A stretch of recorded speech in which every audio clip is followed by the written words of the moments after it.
होइन हो सेरे एसेर बहादुर हिजो खाएको खसीको मासु कस्तो मुला दाँतमा अड्केर निस्किँदैन यार। त्यही त कस्तो बुढो खसी परेछ कि क्या हो, तुतपिनले दाँत पट्टाउँदा पनि निस्किँदैन त। ए खातेका बच्चा हो, रातभरिकै ह्याङओभरले टाउको दुखिया छ भने सुत्न देऊ चुप्प लाएर। सुत्न देऊ अरे बुढो, साला रक्सी दोक्ने बेला चल पाउँदैन, अहिले आएर मुला बुढो। चुप बस मुला हो, नत्र फेरि हिजो बुढो खसी काटियो, आज तिमीहरूलाई काट्नु पर्ला। हामीलाई काट्छ रे सेरे बुढोले, यसलाई काटिदिउँ कि क्या हो? हामीसँग न्यु खोज्छस् बुढो? म साले खातेका बच्चा हो, सुत्न दिँदैनौ।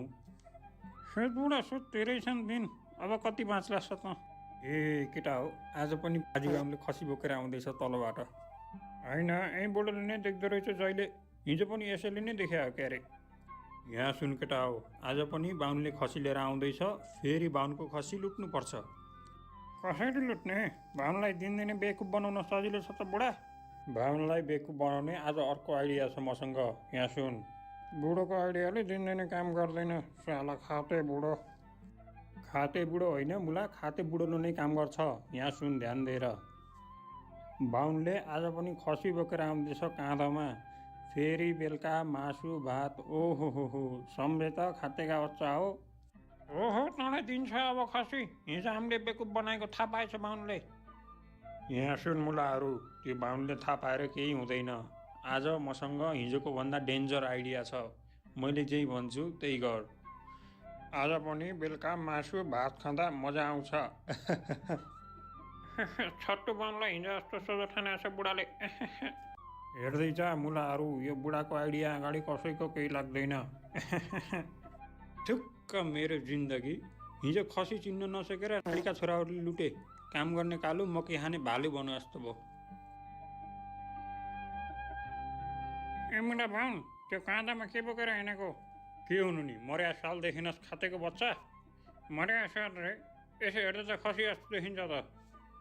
यो खसी जसी होइन मुला, राम्रोसँग हेर तेरा गोलमेडा जस्तो आँखाले। 2-3 दिनदेखि ट्रिपमा छस् कि के हो? खसी र चाल चिन्दैनस् मुला बाहुन? साला खाते बाहुन, खाते बाहुन भनेर गयो। हिजो यो पनि मिल्या थियो क्यारे मेरो खसी लुट्ने मध्येमा। आज यिनीहरूलाई नै बेकुब बनाउनु पर्छ। बाहुनको दिमागलाई सामान्य सोच्या छ कि क्या हो यिनीहरूले? साला खातेका बच्चाहरू। अर्को को हो फेरि यो? कस्तो पादायो? के छ बाजी बाहुन, आज पनि घाँटीमा कालो बिरालो बोकेर आएस् त? थरी थरीका जनावर बटुलिएर आएछस् त 2-3 दिनदेखि। चिडियाखाना खोल्ने विचार गरिस् कि क्या हो? कालो बिरालो रे, सड्कियो क्या हो तेरो? मेरो सड्किया छैन, तेरो घाँटीमा कालो बिरालो मुला बाहुन। कालो बिरालो बोकेर बिरालो पनि चिन्दैन खाते बाहुन। कस्तो बौला बाहुन परेछ, धोती त लगाइरहेछस् त, बाहुन त होस् त, साला उल्टै बिरालो बोकेर हिँड्छ अनि ठुला कुरा गर्छ।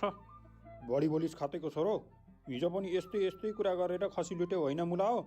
अब आज खसी होइन, मेरो धोती तानेर लैजा। तेरो बाउले खसी लुट्यो, झुटो आरोप लगाउँदो रहेछ साला बाहुन कालो बिरालो बोकेर। बुई, यी खातेका बच्चाहरूले मेरो पिछा छोड्दैनन् कि क्या हो? कहिले भालु कहिले बिरालो, मलाई बोक्सीले अझै छोड्या छैन कि क्या हो? हिजो त लुटे, आज त लुट्न दिनु हुँदैन यी खातेका बच्चाहरूसँग।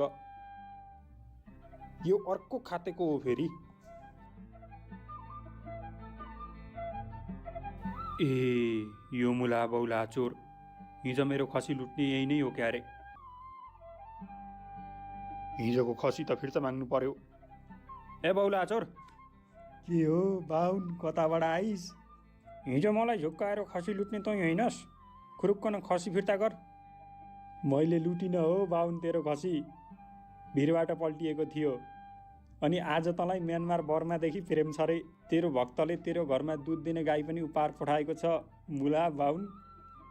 ए त्यसो भए त यो ब्याउनी बाख्री चाहिँदैन मलाई, तँ राख, सधैँ सम्झने म्यानमारे भक्त आएको भए मलाई अरू के चाहियो र? म कुदिहालेँ। केटा हो, सधैँ एउटै तरिकाले काम गर्दैन, मबाट केही सिक खातेका बच्चा हो। तर आज त ब्याउनी बाख्री पो परेछ, के गर्ने? ब्याउनी बाख्री परेर के भयो त?